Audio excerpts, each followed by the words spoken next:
Hi, everyone. Um, let's see if this is working.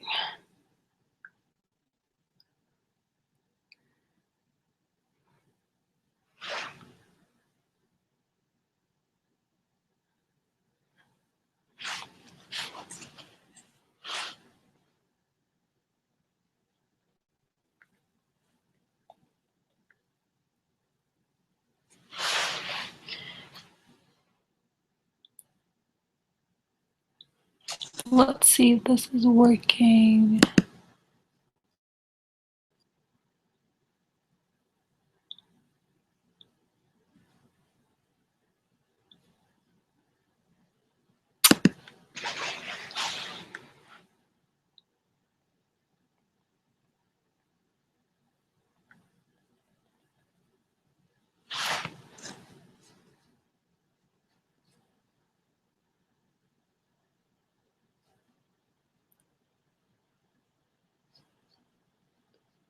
All right.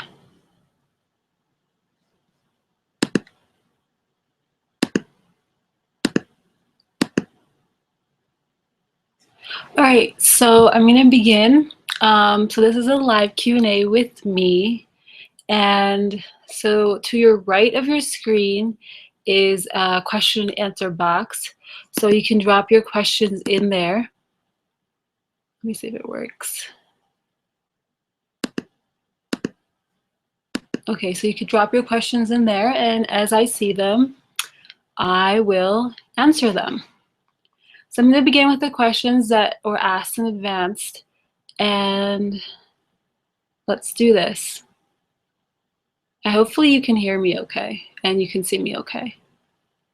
So I'm going to start by answering the questions that were asked in advance, and as you have questions for me, just leave them in the box to your right of your screen where it says questions. I've enabled that, so you could go ahead and ask me questions there.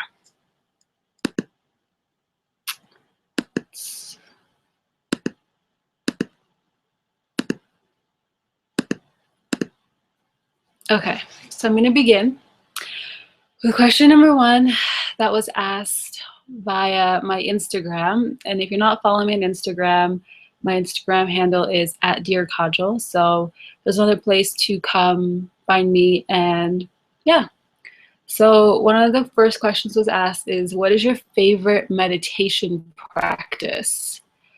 So my favorite meditation has to be silent meditation. I began meditating almost, I want to say 3.5 years ago, but I didn't become consistent with my meditation practice until last year. So before then, I would meditate on and off here and there, but consistent every day, I don't miss a day.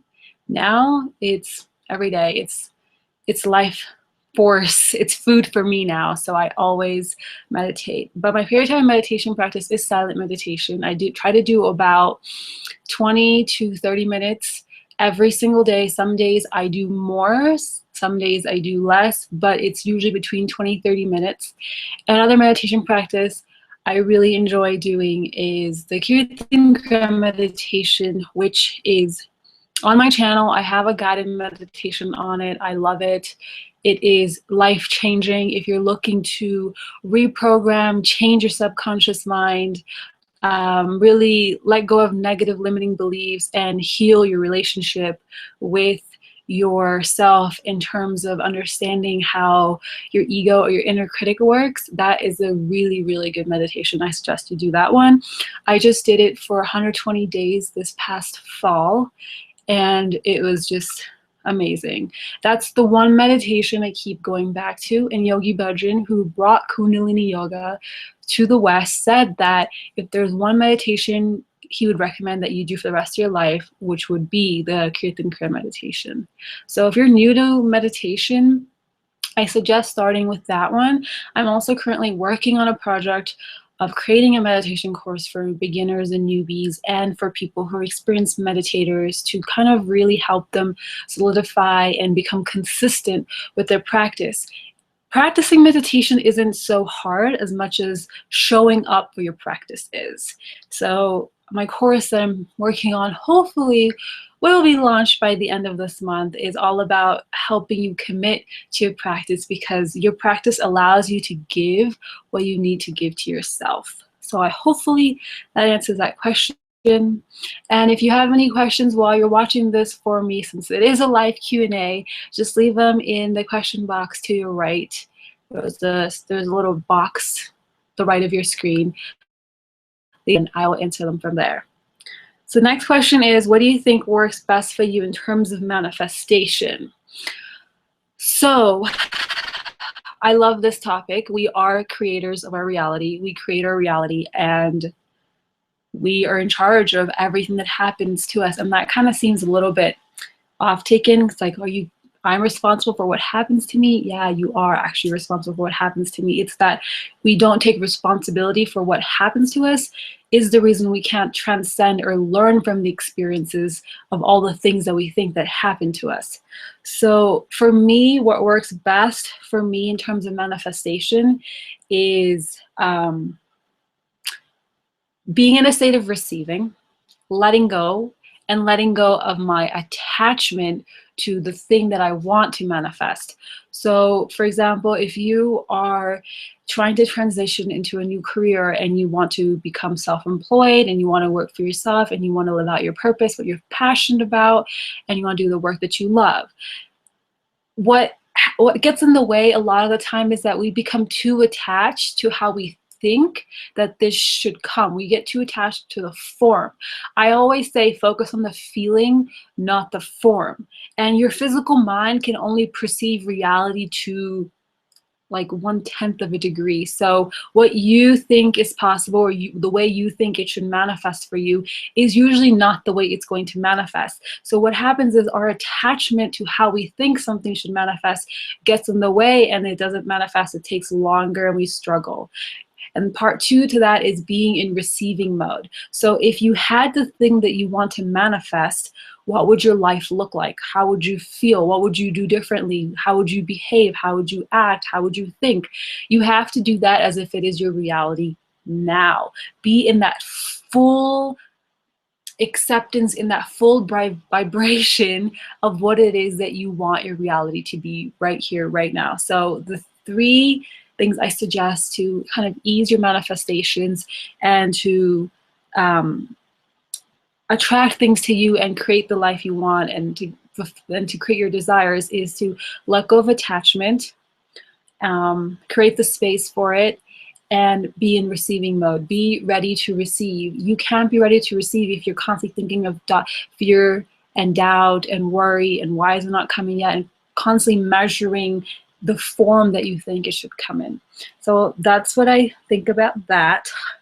I love manifestation, and it's something in my own personal life that I'm kind of exploring a lot more right now. So you'll probably see more videos from me on this topic in the future. All right, so the next question is, which technique do you practice for your desires, releasing limiting beliefs? I don't necessarily, I got a question. I just got a question about meditation. Can you practice meditation lying down? Yes, you can. Sometimes we find it very hard to sit up straight with our back straight constantly for 20 to 30 minutes. You can practice it lying down. I actually suggest you do that actually. If you're someone whose root chakra is really weak, and you know your root chakra is weak if you feel untrusting of life, you feel very ungrounded, and you feel very afraid, you feel like the world is a terrible place and people are out to get you, you have some root chakra imbalance, and that's where I was. So I just suggest going and lying completely flat on your back, your whole body. Do this outside if you can, while your body is literally touching the earth, because what you're doing is you're emitting all the negative frequency that's in the body, and it's going into the earth, and it's just balancing out the energy of you. So I suggest just laying flat on your back for however long you can, and just imagine that roots are being planted into the earth as you're laying flat on your back, and that's going to really help ground your energy, but also help ground your root chakra. So you could definitely meditate that way as well. There is no specific way to meditate. It's just whatever works best for you. The point of meditation is to become present, become aware, and become the observer of your thoughts. So whatever allows you to do that, that's the best experience for you. Hope that answers your question. Press done. Perfect. So I'm going to move on to this one. What technique do you practice for your desires, releasing limiting beliefs? I don't necessarily practice a desire. I don't necessarily practice a technique to release my limiting beliefs. But what I like to do is meditation is another thing that I use all the time to help me kind of become aware of what my thinking is. Meditation is that space or that vacuum where you become present and available with your thinking, to understand your thinking, to understand why you're thinking the way you're thinking. And your thinking will always be aligned to fear or to align to love. And when you start understanding how you're thinking, you begin to understand that how you're thinking is the reason you're experiencing the life that you're experiencing. And it's a subtle change. It happens over time, and it gives you more clarity, and it allows you to kind of better understand why certain thoughts bother you more than other thoughts. Maybe the thoughts of I'm unworthy bother you more. I don't know. I have beautiful hair. When you sit down and become present with your thoughts, you understand why those thoughts are so emotionally charged for you. And then when you become aware, you have a choice to let go of those thoughts and allow new thoughts to come into play, and then that helps to transcend your limits. So I also like to do affirmations. I'm a big proponent of affirmations. I actually have affirmations that I have glued to my mirror right here, and I look at those affirmations and I look at myself in the mirror and I read those affirmations back to myself to reiterate the new way I want myself to think and the new beliefs I want myself to create. And your beliefs create your reality. What you think is what you experience. And a belief is just the thought you think over and over again, right? That's what Abraham Hicks says. So when you understand your thinking, you can understand your beliefs, and then you can go in and rechange your beliefs.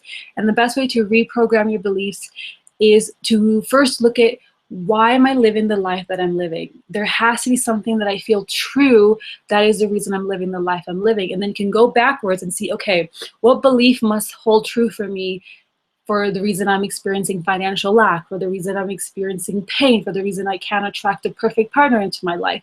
Look at those beliefs first, and then ask yourself, is this the empirical truth of who I am? Is this the truth of who I am? And there is no belief that is more true than the other belief, right? So you can change your beliefs by understanding that they're not serving you. And when you direct your energy to things that are serving you, beliefs that serve you, you become an empowered being. You become the creator of your life. So I hope that answers that question. I just got a question on the side here. Do you think that it is possible to be completely present within your reality? I struggle with daydreaming about how I want my reality to look, but I forget to be present within my current reality. I also don't know how to be really present within my reality. Yes, I do think it's possible to be completely present within your reality. And the way to be completely present within your reality is you have to first ask yourself, am I completely present with myself? Any type of lack that we're experiencing in our life is a reflection of the lack that we're not giving to ourselves. And to become aware of that, ask yourself, how am I not giving to myself? How am I not showing up for my needs? How am I not supporting myself? How am I not loving myself? How am I not there for myself? What is my relationship with yourself? And to be present in your reality, like the now, means to basically, you're not caught up in thinking past tense, and you're not caught up in thinking in future tense. You're focused on the now. And the best technique I have for you is to focus on your breathing. It's very, very simple. It can be very overlooked. But what I like to do is every hour or so, I like to check in with myself and just take a deep breath in. And it's called 16 seconds to bliss. So 4 seconds in, hold it. 4 seconds exhale, hold it. And whatever is going on, wherever you find yourself, if you're caught up in the past, you're caught up in the future, you'll notice that 16 seconds to bliss, just taking that deep breath in, is going to allow you to become very present again in the moment. And do this daily, just check in with yourself. And I also like to put my hand in my heart right now when I'm too caught up in like thinking about something that's not here in front of me. I like to put my hand in my heart and I like to say, how am I feeling right now? It's just checking in with myself. So put in practices where you can check in with yourself daily and to remind yourself that life can only be lived here in the now. And another thing I like to do is I like to constantly use affirmations. So I'm a big affirmation buff. And the affirmation I like to always help myself get back into the reality is that all my power is in the now. So if there's a future that I want to create that I don't have now, I can't create it by putting my power in the future, because the energy is not there. The energy, I'm here. I'm in this physical space reality right now. So by putting my power in the future that reality doesn't exist right now, I can't do anything right now and by being present to get to that reality. So when I remind myself that all my power is in the now, I realize the only way I can get to that future reality that I want to be in is by being here in the now.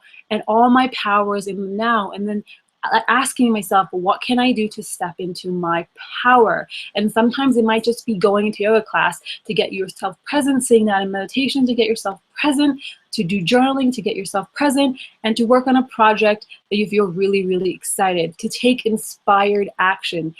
All your power is in the now. I hope that answers your question and that helps.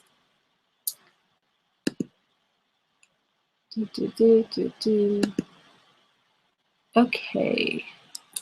So I'm going to keep going. Like I say, if you have any more questions for me, put them in the side box, the little box to your right, and I will, as I see them, I will answer them. In the meantime, I'm going to keep answering questions that came in advance.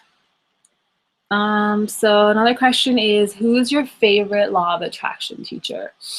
My favorite law of attraction teacher is, I'm not going to say it's favorite, but I really love the teachings of Abraham Hicks. And I quite also love the teachings of Bashar.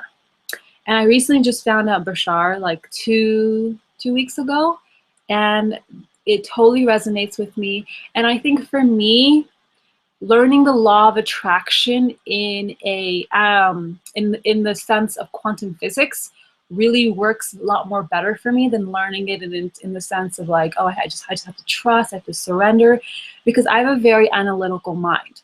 And my mind likes to know why things work the way they work and what is the validity behind it. I am such a skeptic. But being a skeptic is really good because that makes you very curious. You want to seek out answers and you want to understand why things work the way they work. This is what originally started me on this journey anyway. But going back to that, so Bashar talks about the law of attraction in a very analytical, in a very quantum physics way, in a scientific way. And that's something that my mind can wrap better around than looking at it in a very metaphysical, very esoteric way, which Abraham Hicks does. But they're essentially talking about the same things, which is your thoughts create your reality. We are energy first and foremost. Everything in the universe is consists of energy, and everything has a frequency, everything has a vibration. So my phone has a vibration, my body right now has a vibration, my glasses here have a vibration. Everything has a vibration and everything is energy to it. So in order to basically understand that your energy and that everything has a vibration, you have to first understand that you're just not your physical body. You're just not the solid matter that you can touch right now. There's more to you. And when your curiosity starts expanding to understanding what is more to you than just this physical body, and that's where meditation comes in, it allows you to experience your expansiveness and you realize that, oh my gosh, I'm not just this physical body. You want to understand what else is out there, right? So those are my favorite law of attraction teachers. But if you're looking to understand the law of attraction in the way of quantum physics scientifically, I suggest Bashar. He's on YouTube, great guy. And then another book that I recommend is not the biology. Breaking the Habit of Being Yourself by Joe Dispenza. I'm reading that right now, and it's amazing because it helps you understand that we're more than just these physical bodies. And to me, you know what, it still baffles me that people still think that they're just this physical body. It's a baffling concept to me that how can you just be this body? You're beyond this body. And that's what spirituality is. Spirituality is your personal journey to connection with God, universe, source, love, whatever you call it. That's what spirituality is. And I love this work because it's about self-empowerment, it's about self-love, it's about understanding yourself from the inside out. And when you understand yourself from the inside out, life changes. My life has dramatically changed because of this work. And it's my mission to awaken people to their true identity as infinite, creative, loved beings, and that there is no difference between anyone. And I like to say that you are the one. You are the one you've been seeking for, and what you're seeking for is where you're seeking from. And that's all what my coaching is about. But I'm not going to get into that right now. So I have a question come up, says, what books do you recommend for someone who's trying to love themselves? That is a great question. And the book that I suggest on self-love is You Can Heal Your Life by Louise Hay. I picked that book up in 2011. That's where my journey began, was from that book. And it's a lot of people don't understand what self-love is. They think it's very narcissistic to love yourself. It's very egotistical. It's very self-centered to love yourself. But when you love yourself, life changes. I say that self-love saves lives, because it saved my life. I have a history of depression, suicide, and when I started loving myself, it literally saved my life. And that's the book I began with, You Can Heal Your Life by Louise Hay. Another book I recommend is Dying to Be Me by Anita Moorjani, and it's all about her near-death experience, her transitioning over to the other side, and learning about her identity as infinite, creative, loved being. And then she came back and translated that into this beautiful book called Dying to Be Me. And she just says that as human beings, we forgot to treasure our magnificence. We forgot to know that just because we exist, we are loved, we are worthy, and that's how the divine looks at us. So those are the two books I recommend to get started on understanding the concept of self-love and to really get in the groove of loving yourself, because loving yourself is the best feeling ever. And if you're someone who hates yourself, you know that hating yourself does not feel good. And it's all about feeling good. Feeling good is feeling God. And when you're in that state, life is beautiful and amazing and magnificent. Trust me. Okay, that's done with that question. All right, so if you have questions for me, again, there's a little box on the right of your screen. Pop your questions in there, and I will answer them as I see them. In the meantime, I'm going to continue to answer the questions I got in advance. So another question I got is what to do with when someone puts their negative thinking on you. And this could be someone telling you that you're too fat, you're not smart enough, they're pulling out all your flaws, they're pulling out all the ways you're lacking, right? So what to do when someone puts that upon you? And I like to say this: their reality doesn't have to become my reality. My reality is whatever I choose it to be. And I'm not here to live out someone else's reality. And what that means is that everyone has a set of definitions, set of beliefs, set of basically perceptions and judgments by the way we live our life. Some of us think that going to church every Sunday is really good. Some of us think that being dairy-free is really good. Some of us think that fasting on Mondays and Wednesdays is very good. See, we all have these set of beliefs and set of ideas that it's like the blueprint of our life. And everyone has that. And what we do as human beings is go around telling other people how we think they should live their life. But if you're someone who's not strongly secure in who you are, as in that you haven't taken the time to build that loving, compassionate, kind relationship with yourself, you're like driftwood in the wind. You're just being blown whatever direction the wind pushes you. And that's what these person's thoughts are doing to you. When you're not grounded in who you are and centered in who you are, you're so heavily affected by what other people think of you, what they say about you, and their perception of you. So first, affirm to yourself that it's very important for me to get to know myself for myself from the inside out. I want to know who I am on the inside. And a question I like to also ask myself is, what does God think of me? Okay, and I know that as a loved child of God, God only thinks of me in a loving, amazing way. He thinks nothing of me but perfection. I am perfection in the eyes of God. And when I remind myself of that, that I'm perfect in the eyes of God, and that someone else's reality doesn't have to be in my reality, then I understand that not until am I anchored in myself, and that anchoring comes when we do when we take care of ourselves, when we have rituals and I call love habits, things that we do to allow us to experience our own fullness. We become so full of ourselves that our cup runneth over.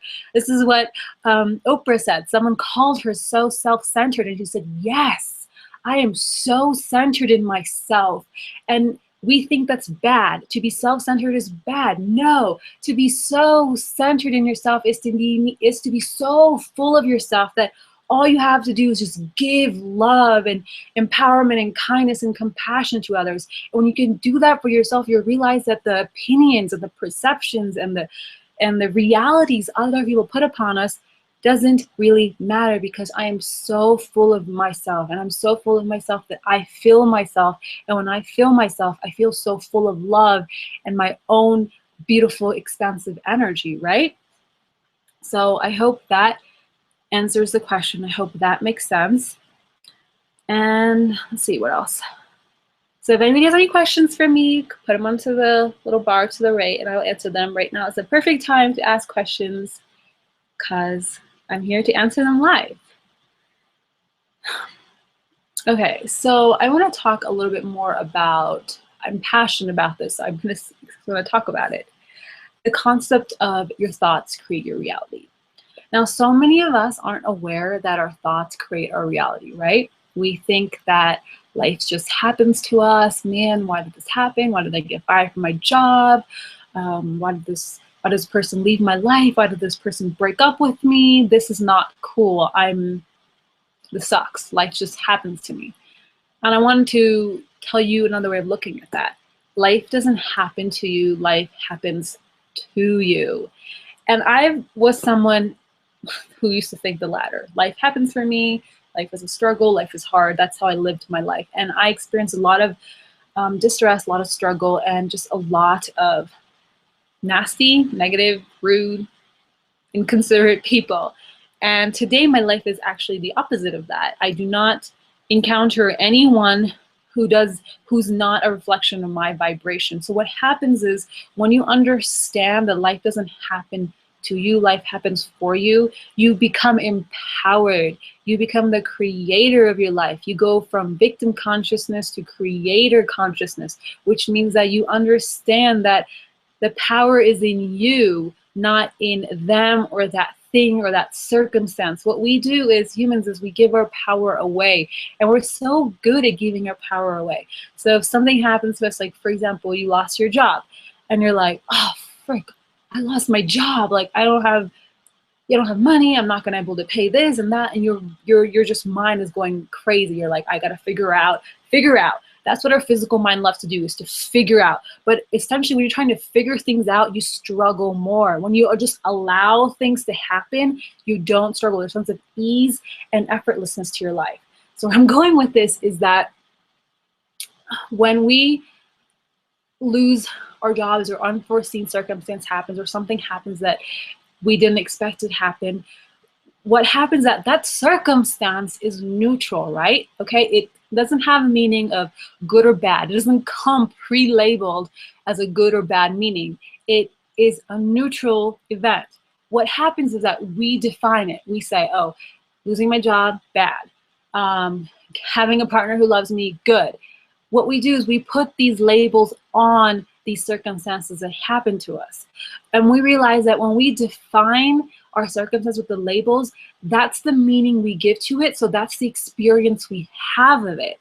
So if you think that losing your job is a bad thing, then the experience of it is going to be bad. So a way to shift your awareness is to ask yourself, okay, this happened, the circumstance happened, and I have to allow it to empower me. I have to allow it to expand me, and I'm going to choose to allow it to grow me. The point of life is growth and expansion. If you're not growing, you're dying. Beautiful way of looking at it.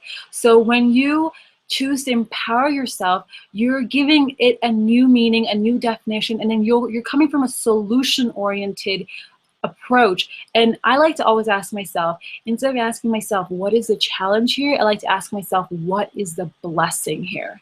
And what that does is that opens you up to perceiving in a way that you didn't even think was possible. So maybe you losing your job is an opportunity for you to finally go and work on your creative passion that you've been putting off your whole entire life because you think that you need to do this job in order to pay the bills and make money. And I have proof that if anything is sucking your soul, if anything is killing you, you're not aligned to your excitement. You're not aligned to your soul's purpose. Your soul's purpose is the way of excitement. It may not make sense. It may not even be comprehensible. Okay, I have this, I wanna make, I don't know, I wanna make leather woven sandals. It doesn't make sense how I'm gonna do it. But just when you follow that excitement, you're raising your vibration. When you raise your vibration, you're able to perceive different ways of knowing and experiencing reality, that new doors open where there weren't even doors to begin with. So understand that everything in your life is a blessing. Everything in your life is a call to wake you up. To understand that you're an empowered creator of your life. All the power is in you, and all the power is here in the now. That's my little tangent. I hope that helped. So I have a question here. How do you feel about forming attachments to materialistic things or things that are seen as superficial, such as our looks? Great. They're who we are, right? Part of this experience is to also embrace our humanness, okay? In embracing our humanness, we can also embrace our divinity. And if you're forming attachments to your physical appearance to measure your self-worth, to measure your self-esteem, to measure how valuable you are, to measure yourself basically in any way, shape, or form, then it's not healthy, because what's going to happen is you're going to be constantly butting heads. You look in the mirror one day and you'll be like, oh my gosh, my hair looks great, I look so beautiful. You'll look in the mirror tomorrow and you'll be like, oh my gosh, my hair looks ugly, my hair looks ugly, I look ugly, right? So it's this constant flip-flop. It's not consistent with it. But when you are measuring your worth based on who you are as a energetic being, as a deeply loved child of God, you understand that if there's consistency there isn't this judgment. When we're coming through the eyes of judgment, we're in our ego, and our ego is our false conditioned self. It's the self we have been taught that we are, right? So when you're doing that, it's always based upon something outside of you. It's like, oh, this looks good today, I love myself. This looks bad today, I hate myself. And when you can get to that space, when you realize that you don't want to live your life day to day, just 1 minute loving yourself, 1 minute hating yourself, and understanding that your attachment to your appearance or the way you look has nothing to do about who you are as a person. And sometimes when when you go into a room and someone may walk into the room and they haven't said anything, they haven't even opened their mouth, they just look like they're just like a normal girl, like normal person, but there's something about them. And you just turn your head and you're like, oh my gosh, it's the energy that you're attracted to. So focus on your energy. If there's anything you want to be attached to, is attached to your energy. Is my energy a true reflection of me, who I really am? And when I say who I really am, is that we all know who we really are. Who we really are is this expression of love, is this expression of the universe in physical form. And focus on your energy. Focus on being the light in the room. Focus on being the love in the universe. Focus on being attached to things that elevate your energy, that elevate you into your true self. I hope that answers your question.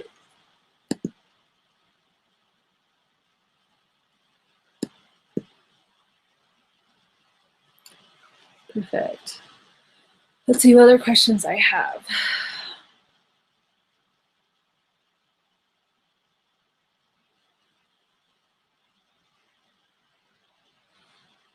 So I want to talk a bit more about energy, right? So I got a question about energy. So we are first and foremost energetic beings. And I was saying, as I was saying this earlier, we all vibrate at a frequency, right?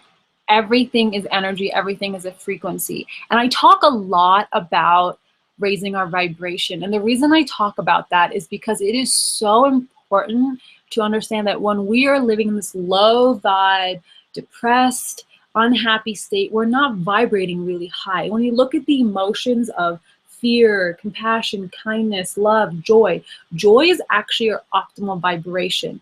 And this is scientifically measured in the human body, that when we think thoughts of fear, our body gets very tense and we're vibrating at a lower frequency. When we think thoughts of joy, our body gets very expansive and we're vibrating at a higher frequency. And frequency is just wavelengths, right? Everything has a wavelength. Right now, you can hear me because of the frequency of my voice that's coming to you through this amazing technology called the internet. But you can hear me. And that's the same way we operate. So if you're constantly doing things that put you at slow frequency, like hating on yourself and being mean to yourself and constantly being in judgment and constantly being in this egoic place, you're gonna notice that your life will always reflect back the frequency at which you're vibrating, because like attracts like.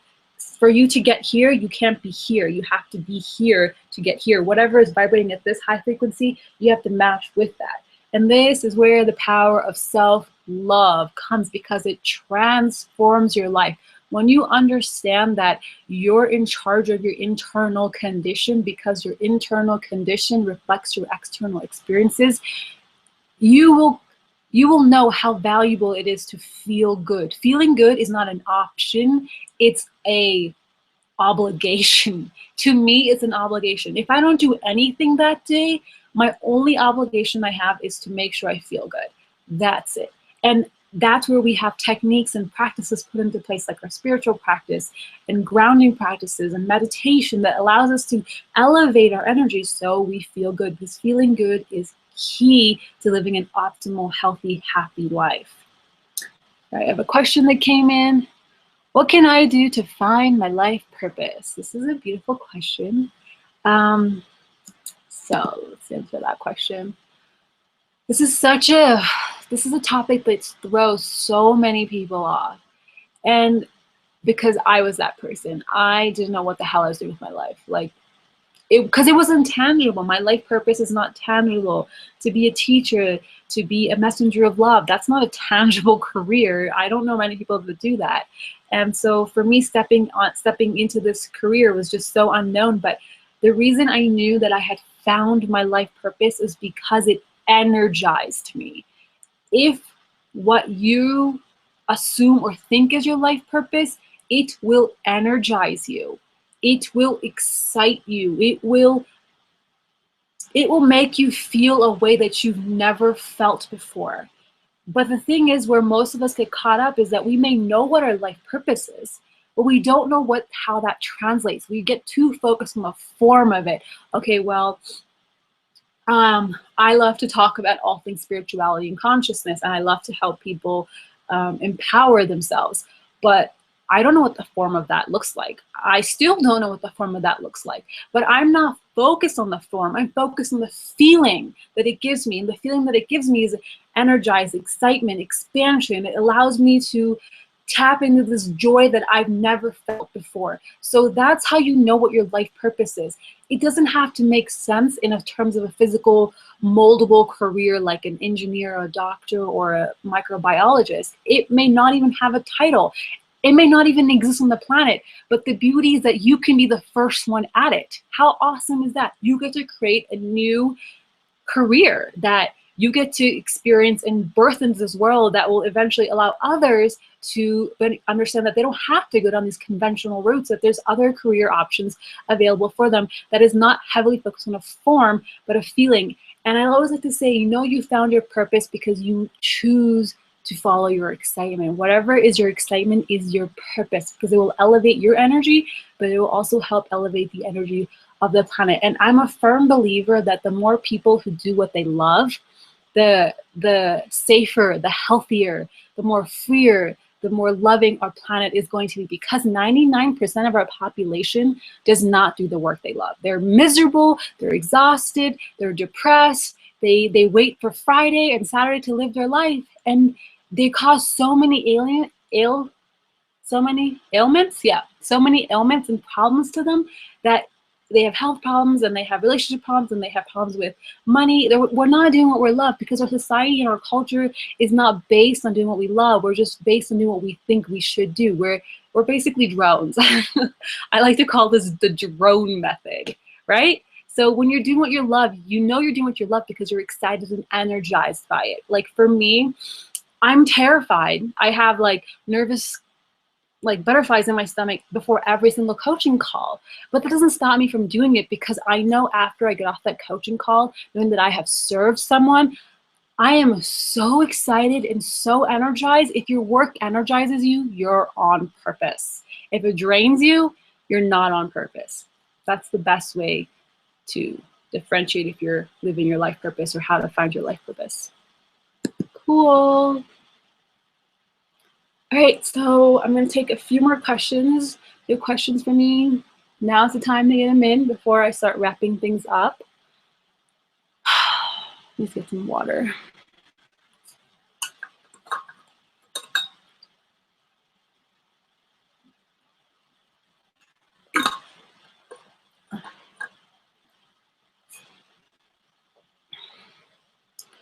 Doing these live events is really interesting. It's like I can see myself, but I can't see any of you. Right? Okay. So if you have any more questions, now it's time to get them in. Just put them onto the right. Go for it. Don't be shy.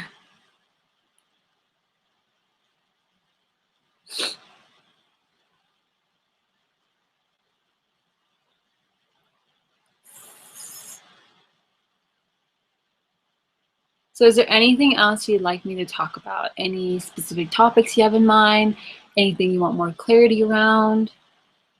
Anything you want more further explanation around? I know I've jumped all over the place in this call from one thing to the other. But I didn't have anything planned for this call, so it's whatever's coming out is all free flow, and I like that because nothing's filtered. You're getting real-time thoughts.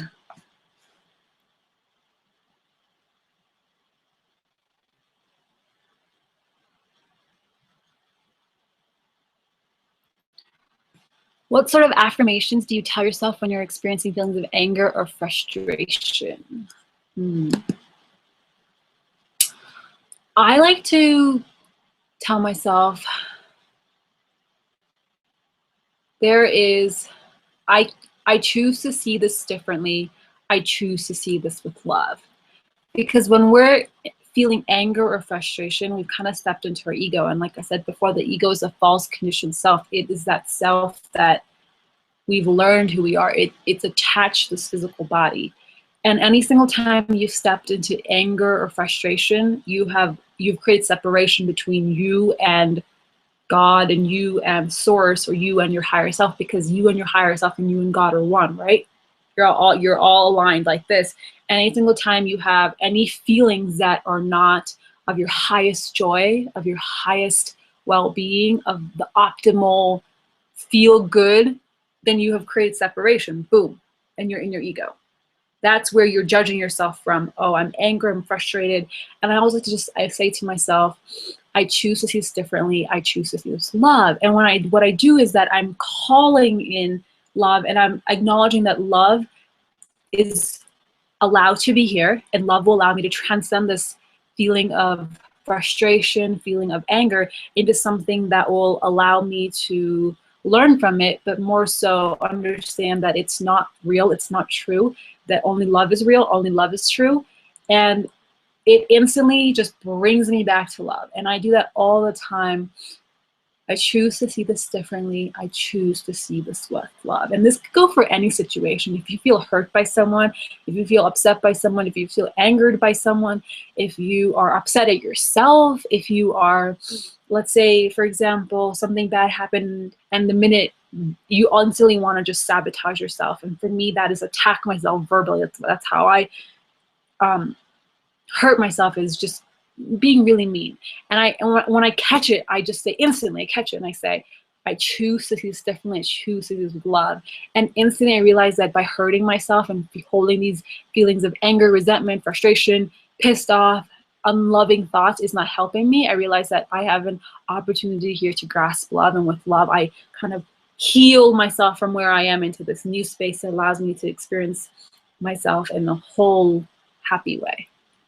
I hope that answers your question.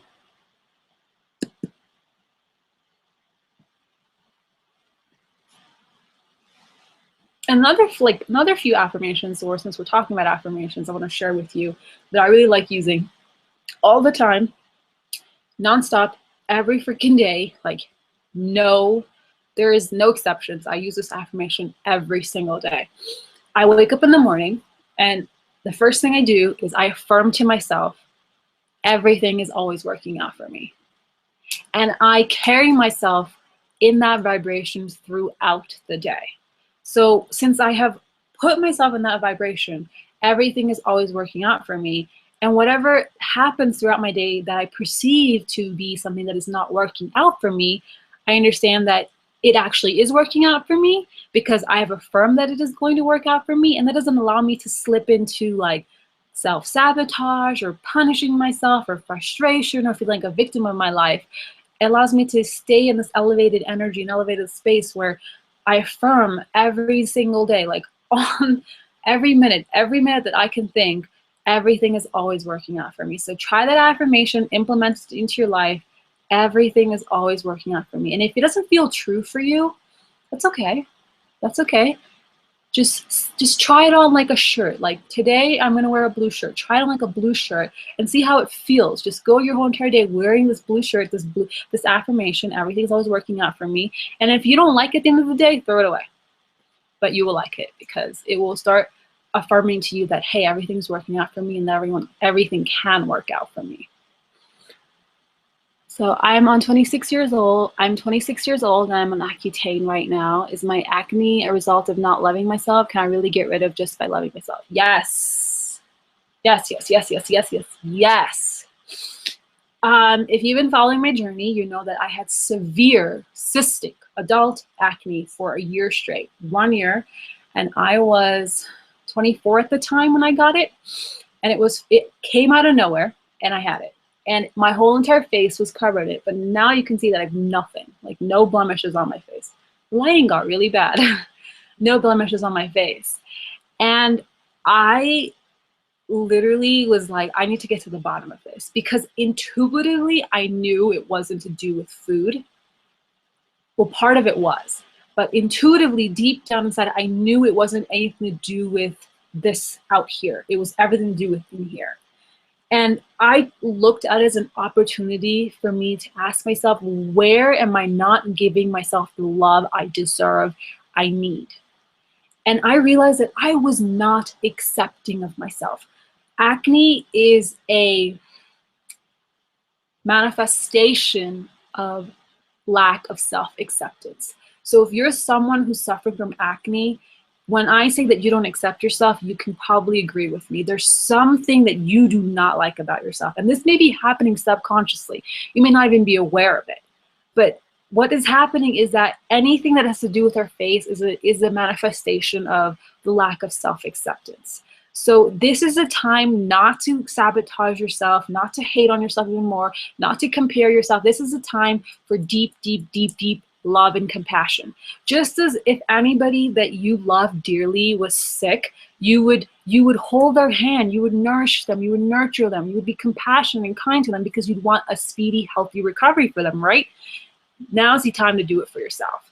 if you tell yourself, oh my gosh, I have terrible acne, this is never gonna go away, I can't even look at myself in the mirror, I'm so ugly, everyone's more beautiful than I am, that's not promoting healing, okay? That's keeping you stuck in that cycle of lack of self-acceptance and keeping that story alive.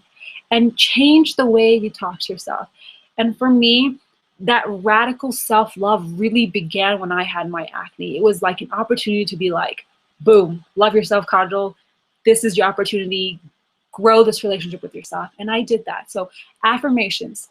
On my mirror every morning, I had I love you posted on the mirror. When I was brushing my teeth, I would just say, I love you, Kajal. I love you, Kajal. I love you, Kajal. I deeply love and accept you. I'm gonna sneeze. It's coming. No, it's not. Okay. Weird.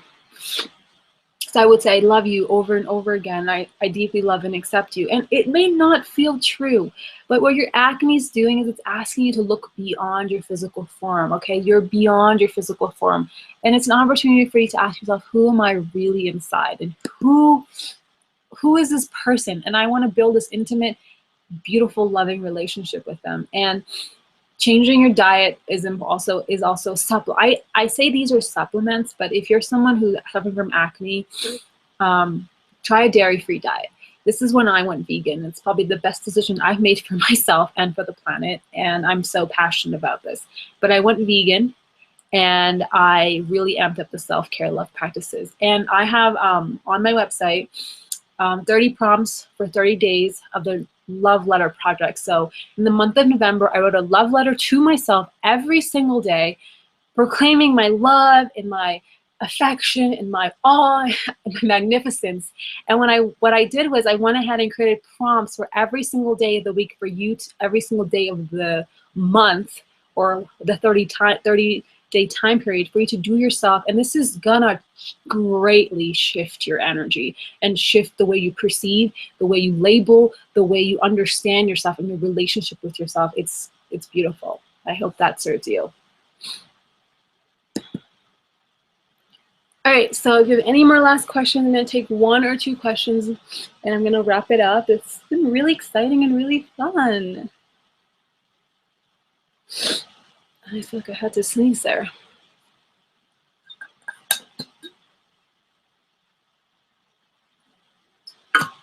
And for all of those who've joined today, I'd love to hear from you.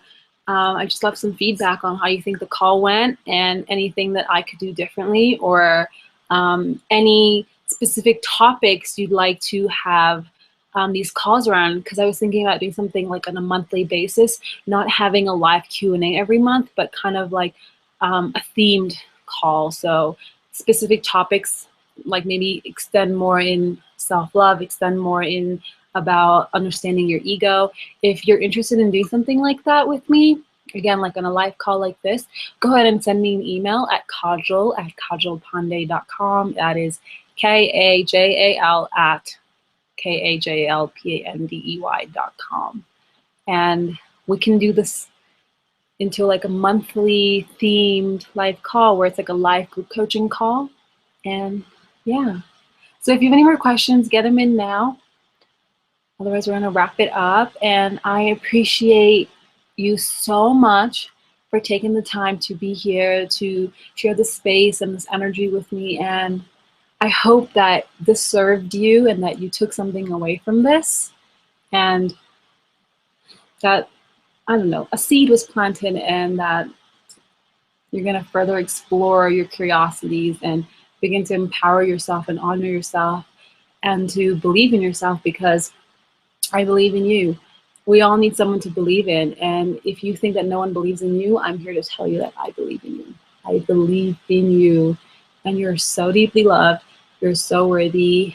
And you matter.